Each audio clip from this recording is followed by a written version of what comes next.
Good afternoon, everyone, and thank you for joining us for our first Timoney alumni panel discussion on leadership in turbulent times. It's hard to comprehend really what's happened over the past few weeks and months, and I imagine not easy for many of us to get to grips with the implications of overcoming this pandemic, dealing with it first of all, but then getting back from it too. First of all, I wish and hope that all of you and your families are in good health and that you stay safe over the coming weeks, and indeed that your organization does too. It's a challenging time for all organizations that you're leading. And like many of you here in Timoney, we're trying to respond as best we can. Our focus has naturally shifted to supporting you in your leadership role.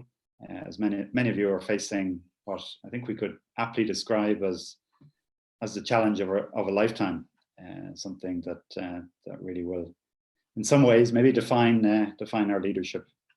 And talking to different alumni over the past few weeks, it's been really encouraging to hear how many of you are kind of making use of or applying the insights that you've gained over the Advanced Leadership Program, and also great to see how the alumni network has really kicked into action in different ways, collaborating and solving different challenges. And I know Tierney, who's joined us here, will share a very practical example of that. And it's great too on some of the WhatsApp groups to be getting the funny posts. We all need a bit of humor in these days too. Purpose of the webinar today is really to get an insight into how alumni from different sectors are facing this leadership challenge. I'm sure there'll be probably more questions than answers. We're all searching for them, and in that respect too, your thoughts and comments as attendees that you might want to share in the Q&A would be great as well. 3 alumni have joined us here for a discussion of about 30 minutes, and then we'll have a Q&A. If you are interested in asking questions, hopefully at the bottom of your screen you'll see a little Q&A button, and if you press on that, it should allow you to type in a question, and we'll be introducing those to the panel. So first of all, just to introduce who we have, John Osborne. John did the Advanced Leadership Program in 2013, our very first program. He was a guinea pig, and at the time he was CEO of the Irish National Stud. He's now Director of Equine Welfare and Bloodstock with the Horse Racing Ireland. Some of you may have heard him on the radio last week explaining how they were trying to keep jobs going in the industry by running race meetings behind closed doors until a stop was put on that. We're also joined by Michelle Vance. Michelle did the leadership program in 2008. She was CFO of Lily O'Brien's at the time, Lily O'Brien Chocolates, manufacturer of delicious chocolates, it has to be said, and desserts, which are exported internationally and produced in Newbridge. We'll be passing a box of chocolates around during the webinar. Just please only take one, so there's enough for everyone. Some of you will know that just this past year, we had another first in Timoney in that Michelle with Lily O'Brien's and Professor Joe Pons have produced our first case study, and Irish case study, which was featured on the February module on the program this year, which was great to have, and hopefully first of many. Michelle was just appointed CEO of Lily O'Brien's in the past 10 days.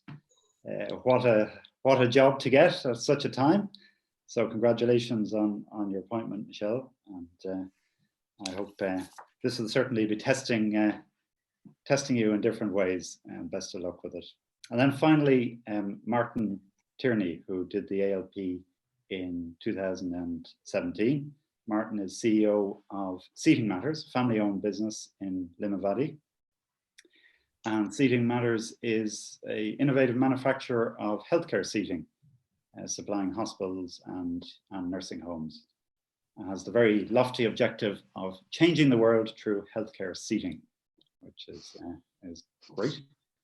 working in the healthcare industry. I know, Martin, you're probably particularly busy at the moment, so thank you very much for taking time out to be with us. Some of you will have seen the initiative that Martin has undertaken in designing some healthcare equipment, so hopefully you'll be able to tell us a little bit about that as well. I take it, Martin, you were working over the weekend producing. Yes, yeah. So the paradox of the situation is the more people get ill, the more demand there is for our equipment, the more people we need to make it, and the less people that we have to make it. So as we've experienced some illness in seating matters, thankfully nothing too serious. We're putting out record numbers of chairs with the smallest number of people that we've ever had. So that's the challenge we're working through at the minute. But really, despite anything that we're doing on our side, the heroes in this whole situation are the nurses, the pharmacists, the GPs, the doctors, the surgeons, the anaesthetists, the cleaners, everyone working inside a hospital building with a hospital uniform on. They're the heroes in this whole situation. And all we're doing is trying to support them, to enable them to do their job a little bit better. So we're going to great lengths, but nothing compared to what any of them people are doing. Very good, very good. Well done on that. I'm sure we're all appreciative of the efforts that, as you say, all of the people working in the healthcare industry at the moment are providing. But they badly need what you're providing as well. Yeah. Is it moved on from the seating end of things into other areas now, or are you still producing the seats? Yeah, well, last week I was involved in two different projects. One is to design and make a face shield, a plastic face visor which comes down over the person's face. And the second is an aerosol box which fits over a person's head and shoulders when they're in surgery, being intubated and extubated by an anaesthetist. So we found designs for two of these things on the internet, and we spent a few days passing these designs around subcontractors and suppliers and through the Timoney group. And we found two manufacturers who would make these. And now these products are being used by thousands and thousands and thousands of people just within the space of 8 days. 8 days, fantastic. And some of them have been used in Portugal and Spain, UK and Ireland, America, Canada. It's crazy how fast something spreads in a time of need. Very good. Yeah. But the need is dire. The need is, it's incredible. We actually, this weekend, we have now got a new product line. We're now manufacturing medical beds. We get calls Friday, Saturday and Sunday from the health service to see if we could manufacture medical beds for them. And I said on the first couple of calls, I said, we don't make medical beds. And they said, we know you don't, but we need you to. We need you to start.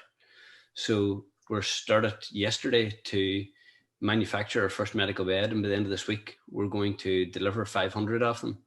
And in the next few weeks, we're ramping up to make probably thousands and thousands of medical beds for temporary pop-up hospitals that are going up around the country and in different countries as well.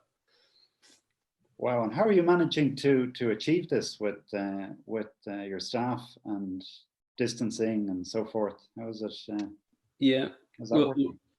I think we were maybe a little bit early on this, on the distancing thing, because we're very close to the front line and our customers are very close to the front line. I'm hearing the worst of the worst side of coronavirus. So the fear that put in me, and the fear that someone in our building could get sick because we were asking them to come into work was incredible. So very early on, we sent all our office people home, and then we sent all our design team home, and then we had a few people went off sick that for precaution we'll let them off sick, and we've just enforced a really strict policy of 3 meters separation. If you come any closer than 3 meters to somebody, you have to leave. You have to go home. Wow. Everyone comes in through the door, washes their hands, and somebody stands and makes sure they wash their hands every morning, every evening, before they eat their lunch, after they eat their lunch, before they go to the bathroom, after they leave the bathroom. Everyone's got gloves hand sanitizer, soap and water. We've split up the bathrooms. We built new bathrooms so that there wouldn't be too many people congregating in one place at once. We went to extreme lengths, but it doesn't matter if it means that everyone's healthy. You know, it's worth it to do that. Yeah, well done, well done. And at the same time, you're ramping up a production of products that you haven't done before, or designs you haven't. Yeah. Yeah, it's incredible. So our two designers spent all day Saturday and all day Sunday designing a medical bed, to manufacture it yesterday, to test it today, to manufacture it again tomorrow, and ramp up production this weekend. So you know, we can't share too much about it because a lot of it's confidential. But Sure. You know, imagine your hospital at the City West. Imagine your XL hospital in London. You know, it's that type of environment that this medical bed that we've designed in 3 days is going into.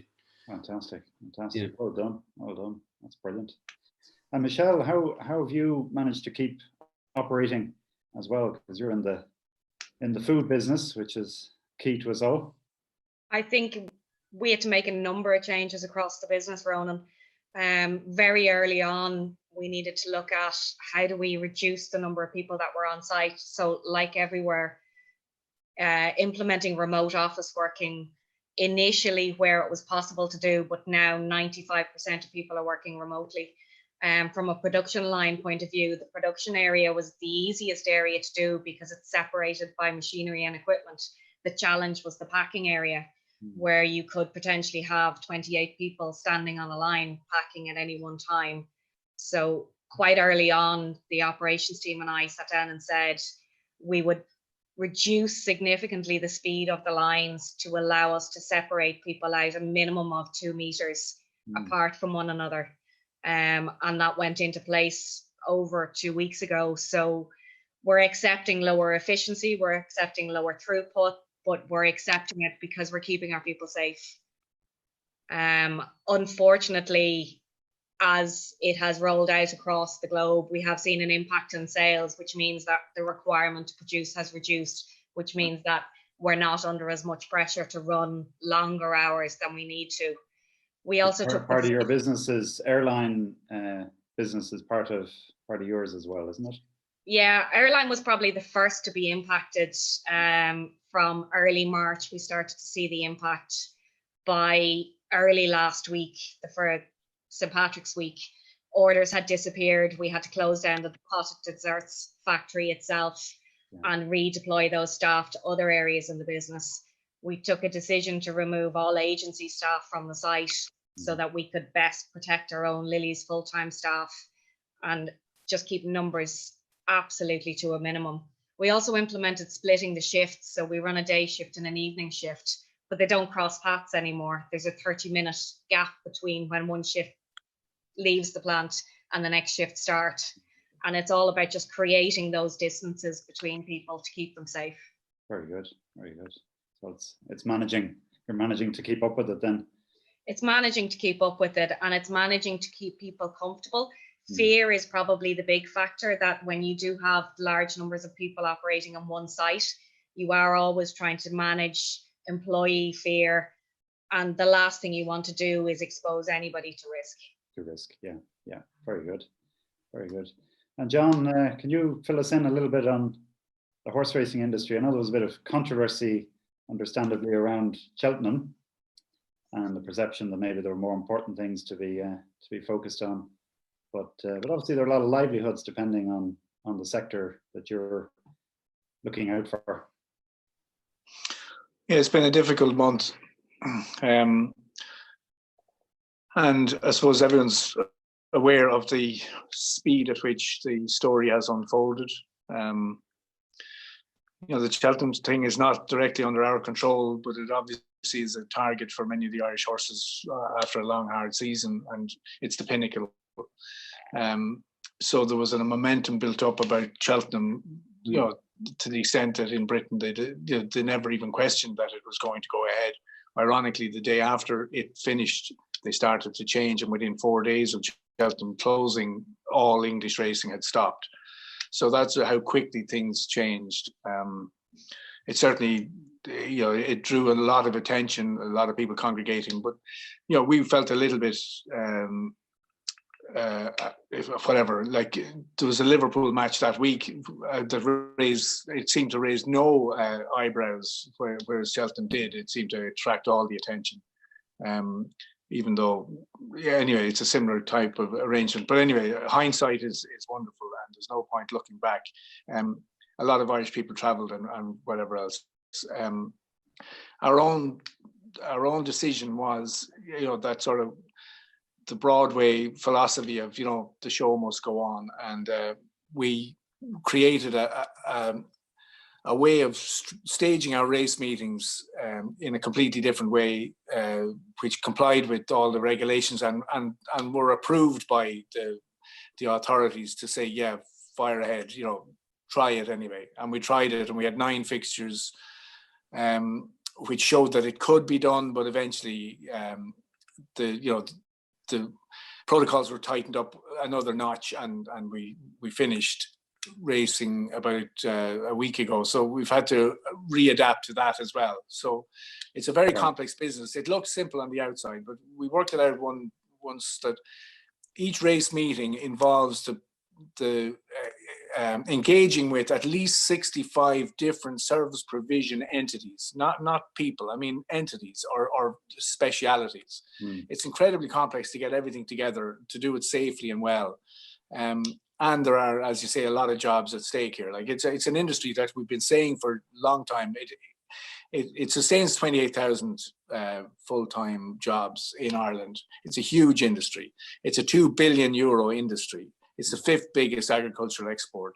Like it is massive. It's not for everybody. About 30% of the population are engaged with it at some level. So the majority of people, it's not for them. They don't necessarily object to it. They don't necessarily go to it. But it is very big where it is big. It's the 2nd biggest spectator sport in Britain and in Ireland. So like that's what it is. So our first instinct was to keep the show on the road, to keep the jobs ticking over, to keep everybody busy, and to do whatever we could to sustain, the industry as it is. And I'm not sure how history is going to look upon us, but I stand over our decisions as we made them on the hoof, day by day, as the story unfolded. Some may choose to judge us critically on that, but I believe that we did it with the right intention. And I think that what we will find, and I've said this over and over, what we will find is at the other end of this crisis, resumption is going to be more difficult than cessation. It's easy to stop, but in this particular circumstance, it's going to be really difficult to resume. And so I believe that while we might be accused of being blind or not tuning into the zeitgeist, I think we did what we can do in our circumstances to do what's right. Like I can't tug out as a frontline medical person overnight. There's a lot of things that I can't do, even though I'd love to do. I'm really impressed by Martin's story, and I wish we could do something like that, that was absolutely directly impactful on this crisis. But one thing that is important, and it's part of our discussion, which is that, the show must go on at some point in the future as well, and business has a huge part to play in that. Very good. Yeah.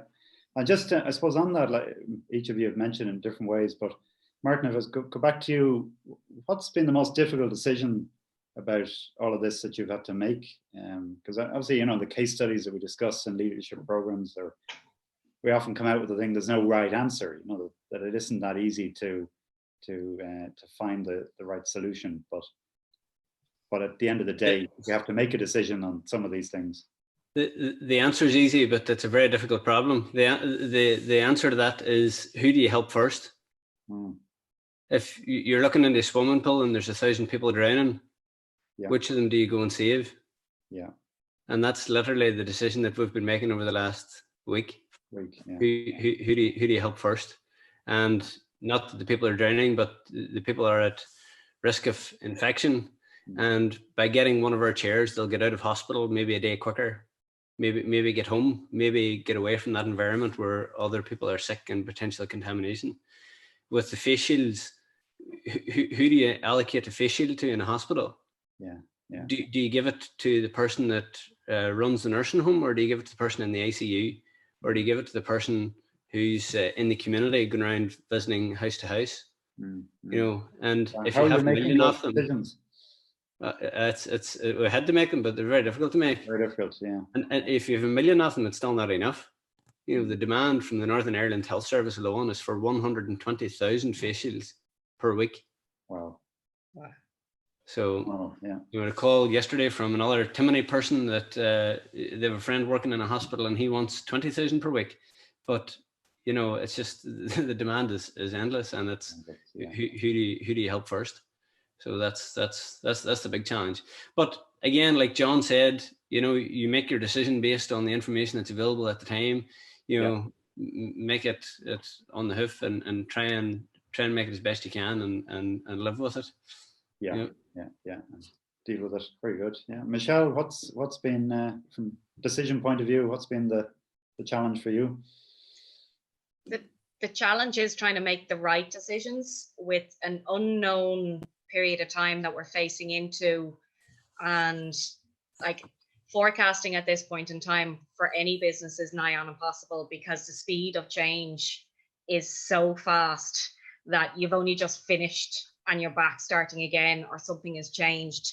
So the difficult decisions are, do you do something short term now and face something that's longer term for the next 3 to 6 months? Or do you try and make small changes and try and ride out the journey for as long as you possibly can? And it's getting a balance between those two, because we will have to come out of this at some stage. The economy will have to kickstart. And as business leaders, we need to be ready and have the resources available to us to help that happen, because that's when the real challenge is going to happen. Yeah. Very good. And John, kind of looking at this stage, what have been the key learnings coming out of all of this for you, having tried what you've tried and looking to the future? I suppose, the whole crisis is a huge lesson in humility, which doesn't need to be pointed out, if you like.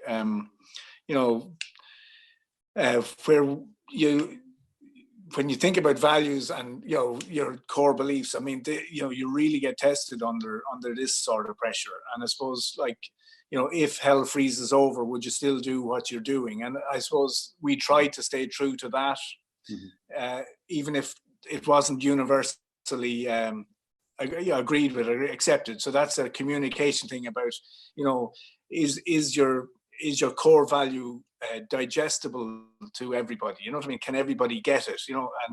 And that's maybe where we fell down when the pressure was on. You know what I mean? That the work we've done in terms of where we sit and how people understand us and how people see us, maybe we could have done better in preparation for this once in a lifetime event, but this is the test of us all. This is how good are you really? How good are your systems really? When the pressure is on, and we've never seen pressure quite like this. I have to pay tribute to the people who were prepared to do what we did in terms of keeping the show on the road. I mean, like Leo's phrase about capes will go down in history as one of the great phrases, but everybody has done their own thing within their own circle, whether it's looking after their own family or looking after their own business, or people have dug really deeply in the last few weeks to try and adapt to a very, very rapidly changing and challenging environment, and they have been heroes in their own way, and that's what I go back to what I said, to a certain extent we must do what is what we are best at to achieve the best outcome. And there are an awful lot of keyboard epidemiologists and virologists and experts on statistics who really should shut up and let the real people get on with it, and do what we can do to make the maximum impact. That's where I sit on it anyway. Yeah, very good. And Martin, just the key learning so far, because you've had to turn upside down and turn yourself inside out and still deliver the normal business as well. Yeah. Anyone that tells you it's going to take a month to do something is lying to you. If something needs done, you can usually get it done in 12 hours, no matter what it is. Yeah. And I've had the fortune or misfortune and being in scenarios like this before, where you're faced with an impossible task and you've got an hour, 2 hours, 6 hours, 12 hours to solve something, and the answer always comes.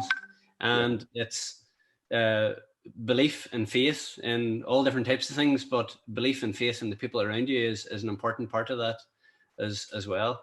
You know, trusting that people will, you know, find the solution, that they'll be capable to do it. Just letting them get on with it. People can really do amazing things when push comes to shove. They really, really can. And how in practice, like from a leadership point of view, you leading a group in this direction?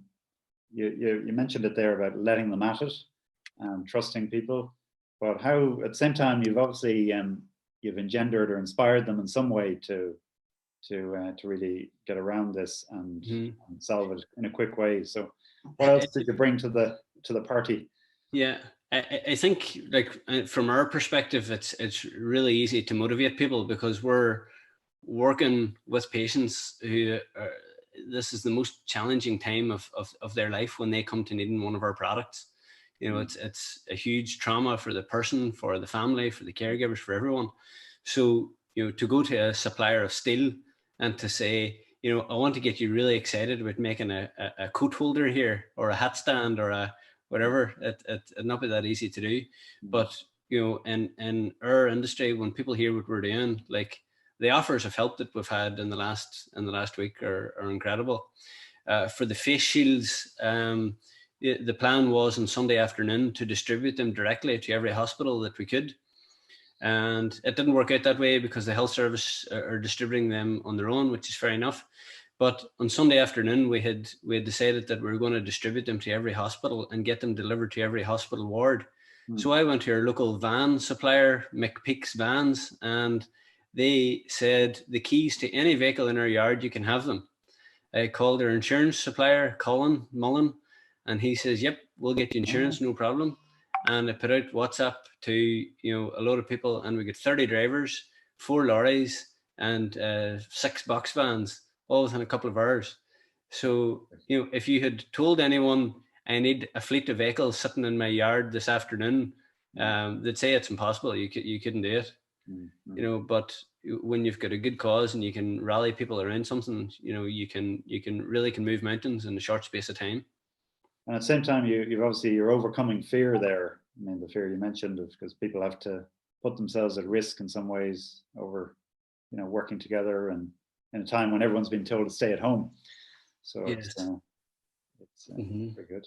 Excellent. But you know, the person that says that it's going to take a long time to do this task you've asked me to do, that's nonsense. You know, if one of your key learnings coming out of this crisis, you can get things done quicker. Definitely, there's a way. Yeah.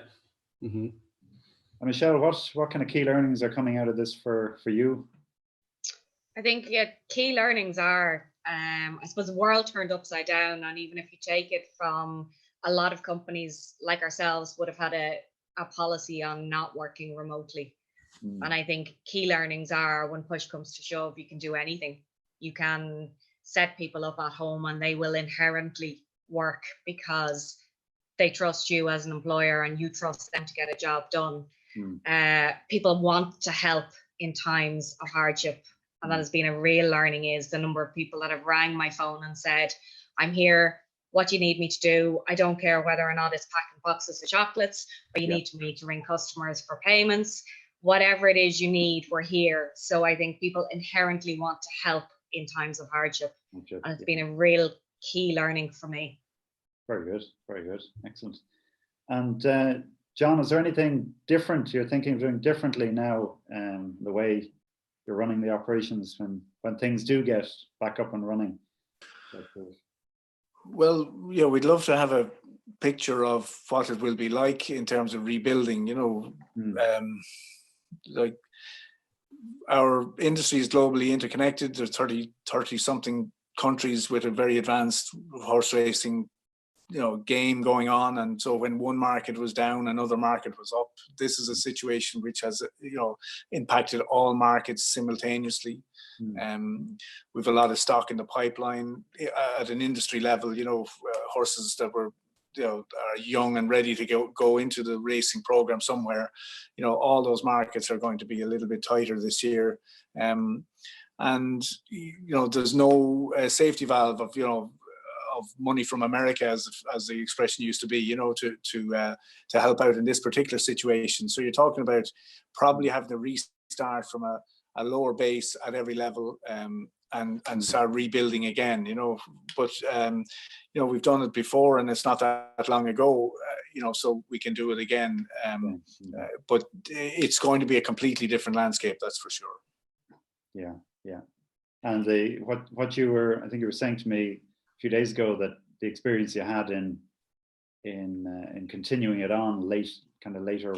Yeah, that's in the immediate future. Yeah, as I said earlier about resumption. I mean, I would think that the fact that we were able to continue to put the show on for a TV audience does give us a road back, if you like, because we have shown that it can be done safely. And as I say, I'm no epidemiologist, but what we're doing at the moment in terms of the lockdown doesn't actually eradicate the virus, and it slows down the rate of transmission. So the virus will still be in circulation whenever business tries to get back to normal. So there will still be controls needed. There will still be, care having to be taken. And, I'm sort of glad that we have shown that there is a way that we can transition back to normal, even gradually, which would at least allow some amount of money to circulate within our specific economy in the horse business, and supply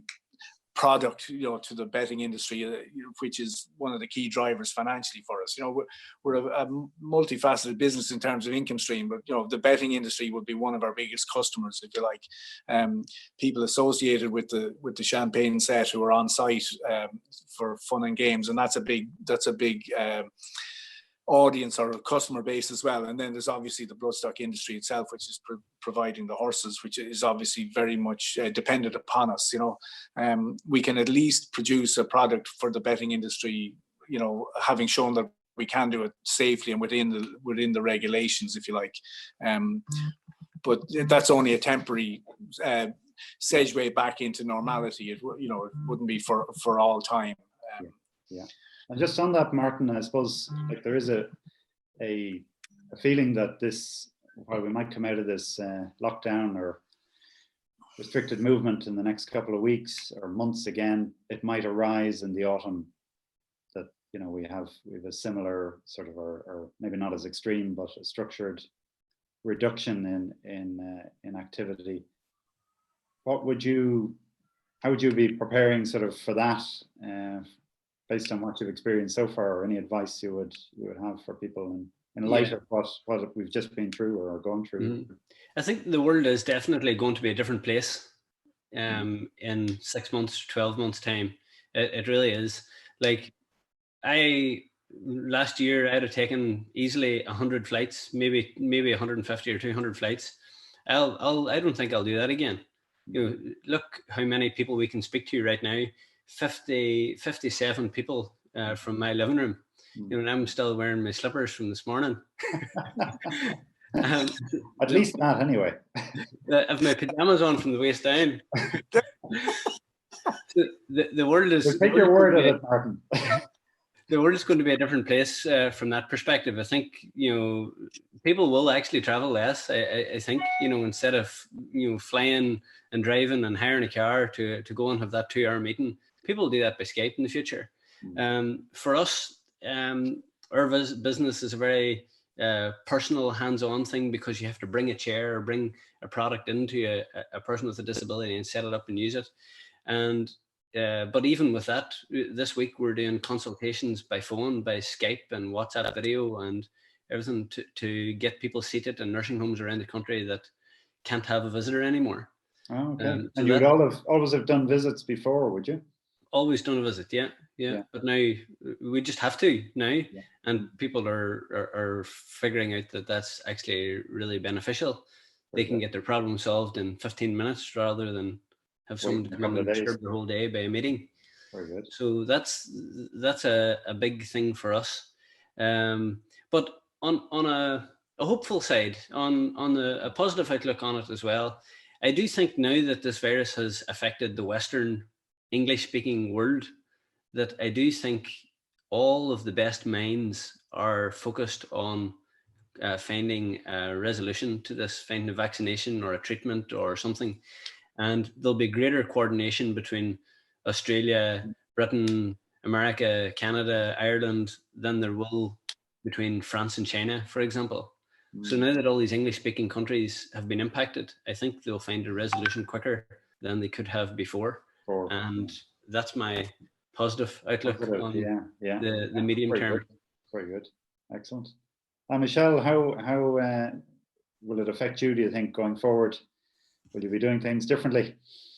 I think there's probably quite a lot we'll do differently. I think we've learned some valuable lessons in terms of just how complex the business is in certain areas, and how big an impact a short, sharp drop in things can have. We're taking the time at the moment to review product ranges and simplify things and look at what can we do in the future to reduce the impact of something like this on the business. But also, when we get out the other side and the economy has shrunk and there may not be as much available surplus income about the place, where do we sit in the market? What products do we have that will fit there? So it's forcing quite an inward view of the business to really evaluate what the future looks like, because there's no doubt about the fact that the rest of this year will be deflated and possibly take a couple of years to recover back what has been lost in the 1 year. Right. Okay. So and you were saying to me that your distribution channel, obviously, as well, there was turmoil in that whole scene in the UK, which was, it might have been demand there, but you couldn't get it to them. Exactly, and I think we've seen the upset at retail level has really had an impact, not just on us, but on many other businesses, where the panic buying changed the shopper profile. And all of a sudden, the retailers are not calling our products because they need to get bread, milk, toilet roll onto shelves. So, but that's a short impact. You would hope that as time goes by and a new normal world comes into play, that those things will settle down and a new normal will happen. But what that new normal looks like, we don't know yet. Has anyone? Very good. And just, I suppose, another question then, I was going to ask about, how are you using the quiet time, but having listened to there's probably very little quiet time for any of you at the moment, in terms of making improvements or changes. But overall, in terms of for the attendees listening in as well, what role do you think industry can play, organizations can play in the recovery?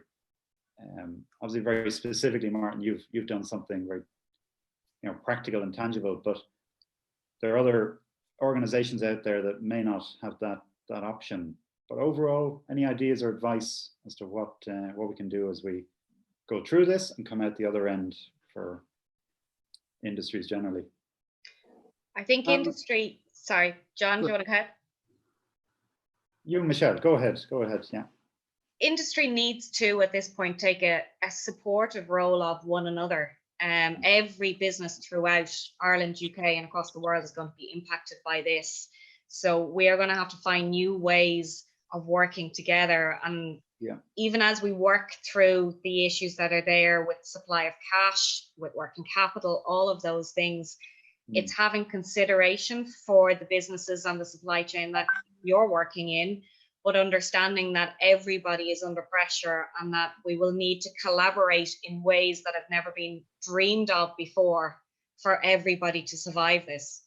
Yeah, very good. So collaboration and consideration, very good.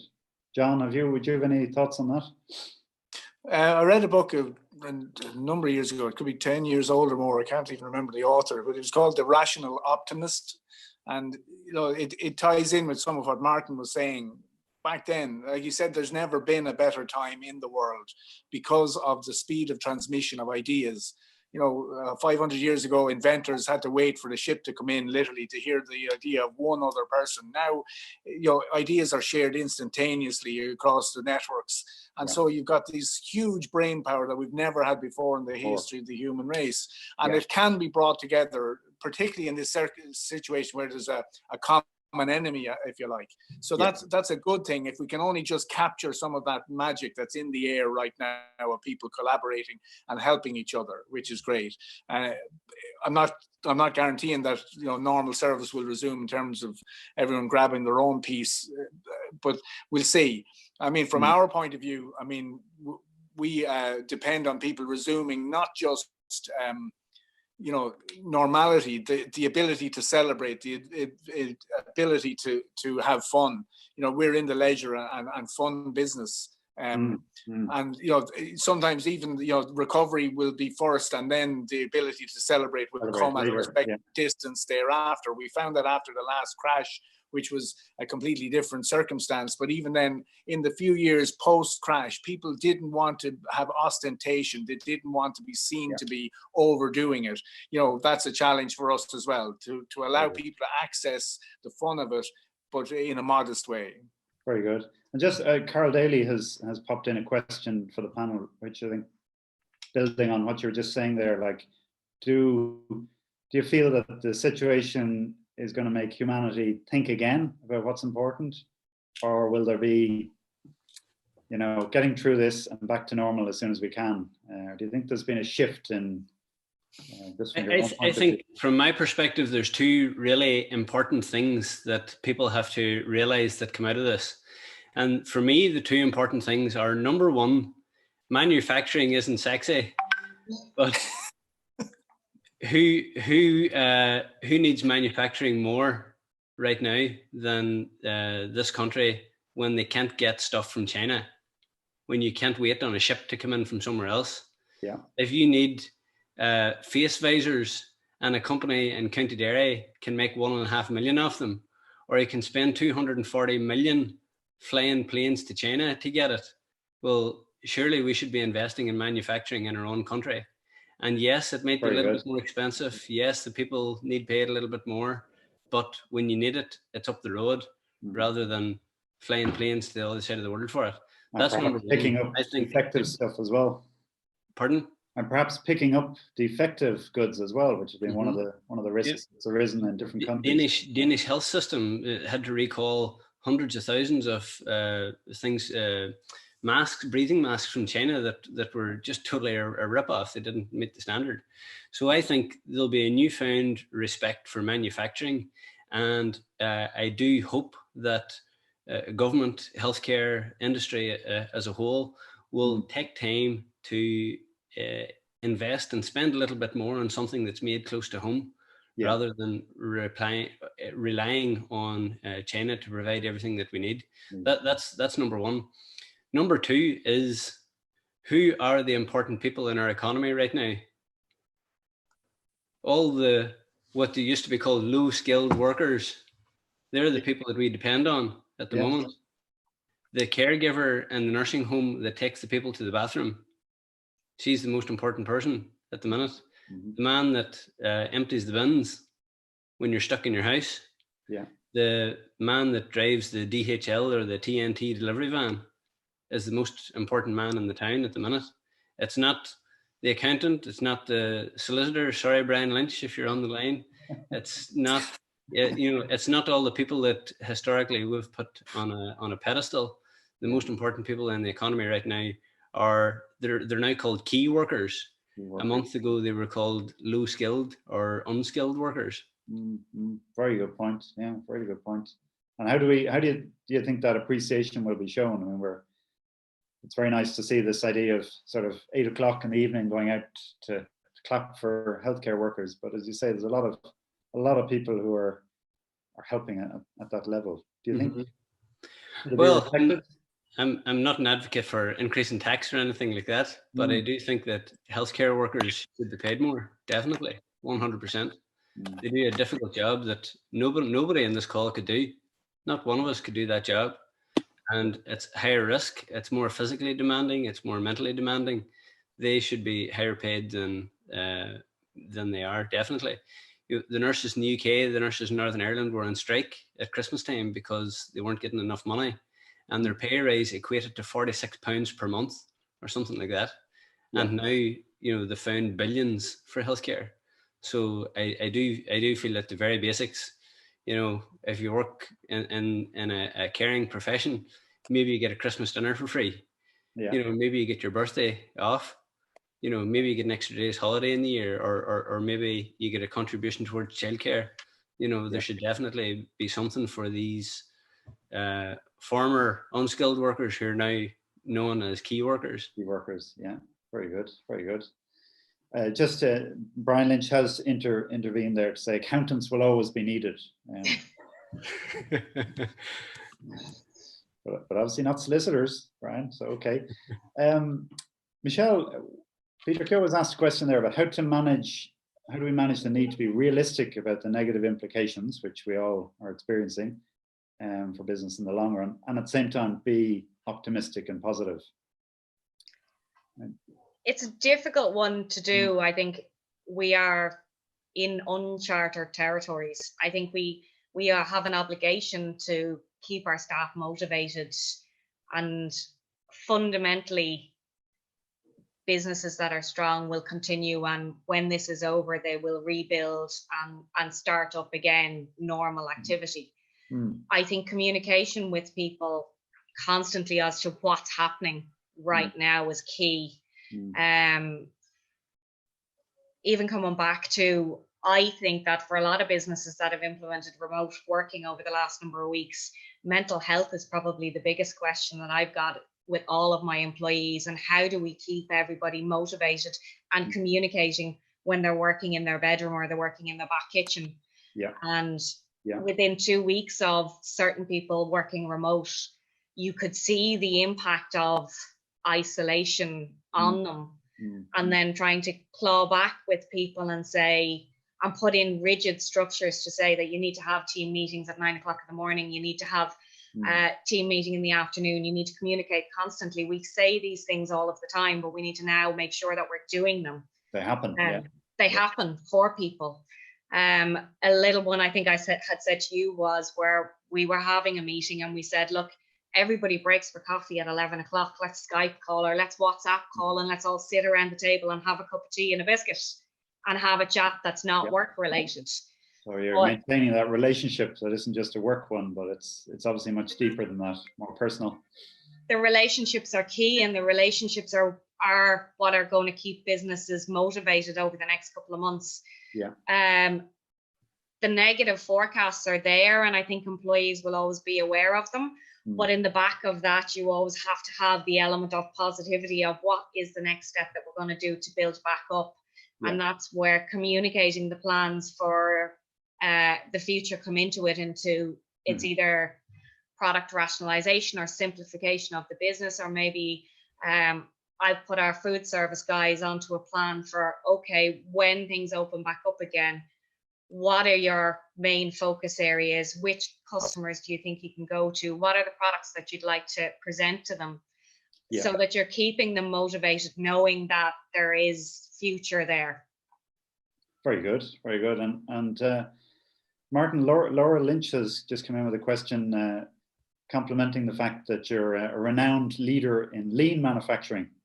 So what lean tips for other sectors in moving to and managing remote teams would you suggest? I don't know. We haven't a massive team to manage remotely. I think Michelle's comment on that, on the breakfast, lunch and dinner meetings are a good idea. You know, instead of it all being business related, that people need that community. I think for me, it's reinforced how important work is for people. You know, work isn't a chore. Work is an enjoyable part of a person's life, and now that they don't have it, I think they're appreciating it more. But lean, I suppose, lean on the manufacturing side, again, it's the lean companies like your car industry, your Formula One, that are now making ventilators, people that are able to adapt and change move with the times, or the people that'll win. Someone wrote in there that the learners inherit the earth, and the educated find themselves very well equipped to deal with a world that doesn't exist any longer. I think that's very apt at the minute. Yeah. I'm not taking the credit for that. Someone else wrote that here. Very good, very good. And obviously there's a whole backdrop to this of people out of work now as well. Hopefully temporarily for most, but there's no guarantee that there aren't going to be long-term unemployed coming out of this, with businesses not making it. Would you have any thoughts just building on that point of, I suppose, the being agile and innovative and trying to come up with different initiatives from within organizations that are already there? Any advice or suggestions for flattening that unemployment curve too? I would like to think that it's not like the financial crash where the economy took massive hits. Like it's, if you like, the people have taken massive hits, but the actual economy can bounce from this. You know, because it's not like businesses that were leveraged and went bankrupt or something like that. You know, if we get back to a healthy population, they will still want to eat, drink, be merry, you know, get back to, if you like, the normal stuff quite quickly. And so the economy can bounce quite quickly. I really believe that. Yeah. I agree with John in terms of, it's not like the recession that we had. This is almost where you've just taken the population and pulled them back for a period of time. When everybody is healthy and lockdowns are over, people will have an appetite to go out and eat and drink and do all of those things. And I think that will bounce back quite quickly, because I think the relief overall for people will make that happen quicker than after any recession. Very good, yeah. I do think as well that we should become dual skilled in some way, that whatever your business is, you should also have the ability to support the country in a time of crisis like this.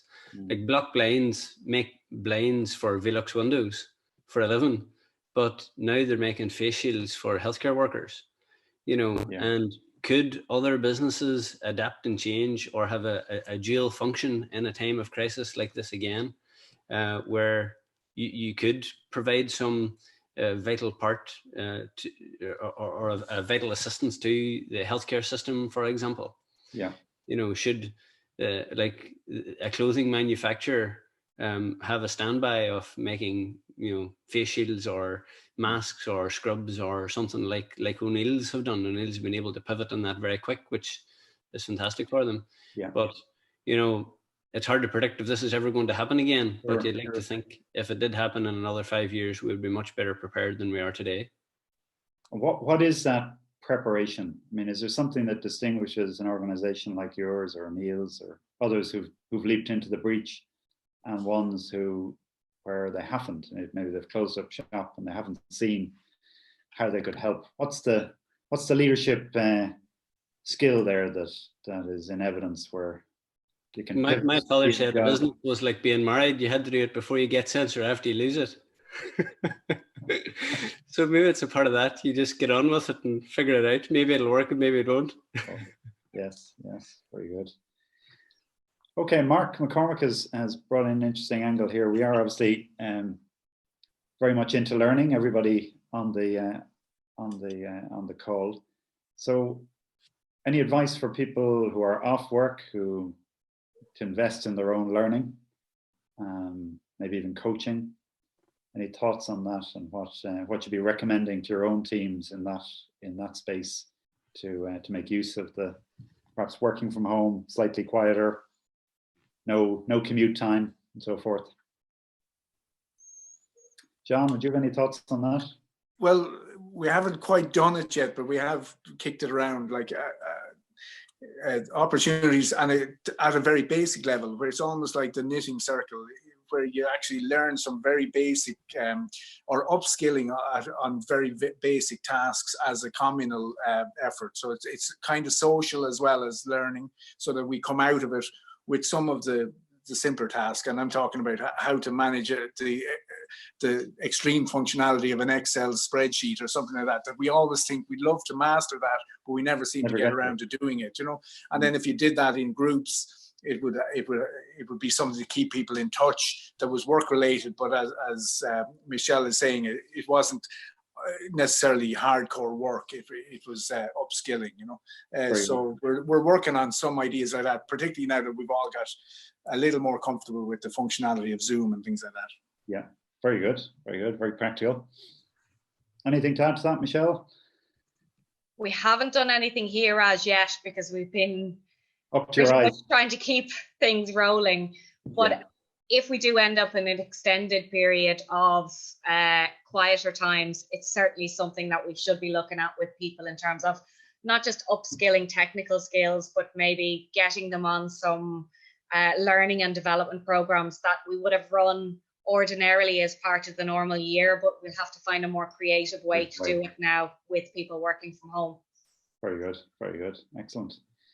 Okay, well, I see we're coming close to the hour, which we said we'd keep it within the hour. So, look, I want to thank each of you for joining us this afternoon and being so candid and insightful in your thoughts, and I suppose the positive and sound leadership that you're displaying is very encouraging and what we need to hear in these times.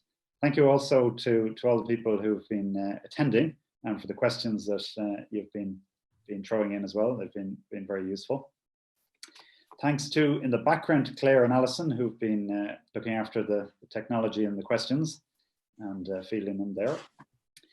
But I hope you found it all useful. Love to hear your feedback, and if there are other areas or formats that we can do to help over the coming weeks, we'd be delighted to do so. We do hope to have another session like this soon. And finally, I wanted to bring to your attention the useful resource that the IESE Business School is providing through the webinars that they're running, and other materials as well on their website. They're recorded properly, so they are available after each session as well. But they take place typically at 3 o'clock in the afternoon, and there's been some very good ones there that you'll find useful. So with that, just say thank you very much, and thank you for joining us, and best wishes to you and your families in the days ahead, and indeed your organizations too, as we come to grips with the ever-changing scenario that we're faced with. So thank you very much.